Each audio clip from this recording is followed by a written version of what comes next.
That welcome, and it's wonderful to be here back home, country where my father was born, and I'd like to just pay my respects to the traditional owners of Baitua, and yeah, it's a real pleasure to be here.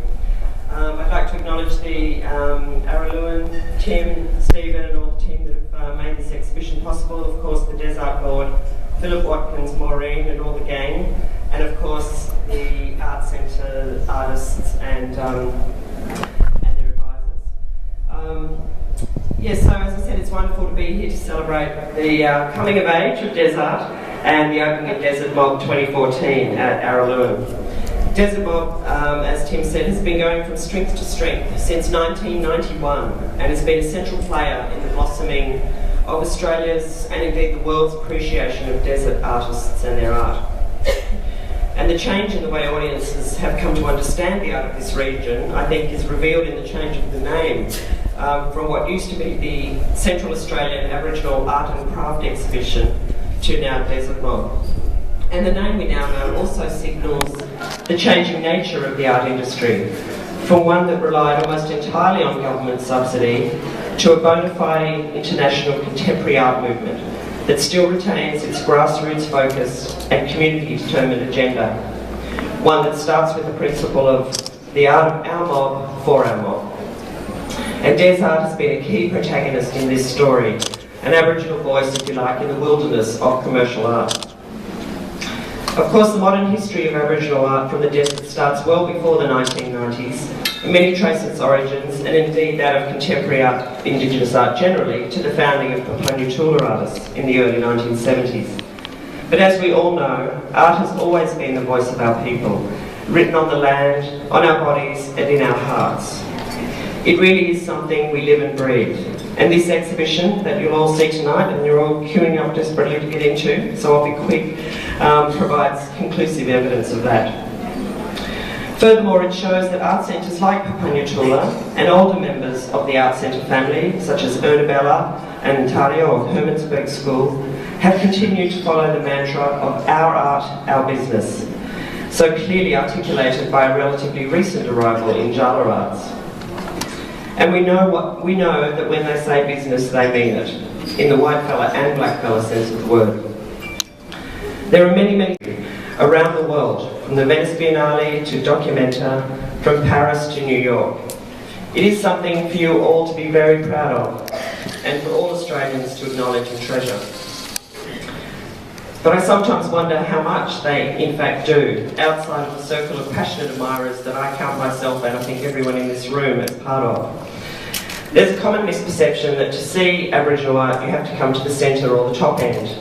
And besides the fact that this is clearly not true, our culture survives and thrives all over this vast continent and its islands.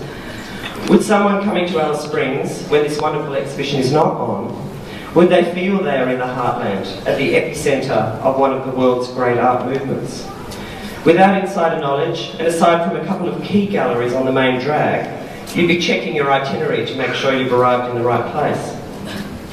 And I know that there are plans afoot to address this situation and establish a cultural centre or some form of facility in Alice Springs, and this is such welcome, if long overdue news. And knowing the lengths that one would have to go to even get this on as an item on a power broker's agenda, I applaud the efforts of all involved. Just think what a place could do to turn the tide for our people.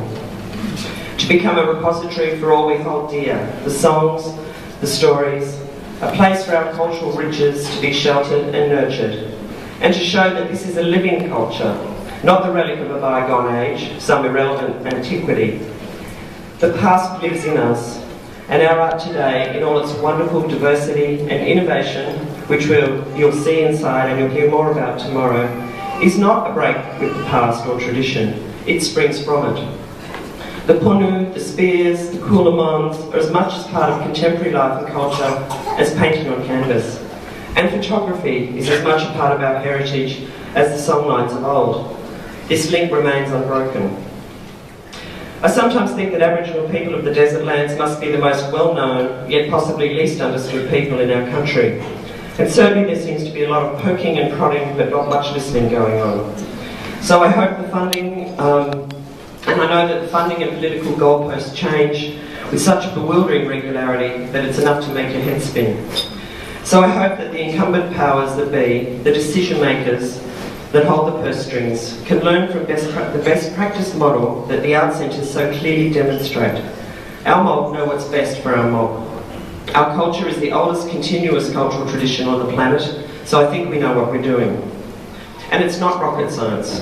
One need look no further than the elegant philosophy of Mr. Hetti Perkins, who is this year's recipient of the prestigious Red Ochre Award from the Australian Council. And he visually conceptualises the relationship of community and culture as punu, or a tree, literally as family trees, and as sheltering, nurturing and protecting entities. In the context of the art world, Aboriginal-owned art centres can be understood as the branches of an ancient tree, firmly rooted in country, its tendrils coursing through the land, linking our communities and the terrestrial and the cosmological worlds, and offering a perennial harvest of myriad brilliant leaves.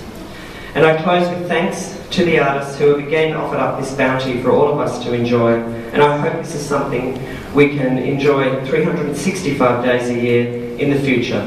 So thank you very much, and happy birthday, Des Art.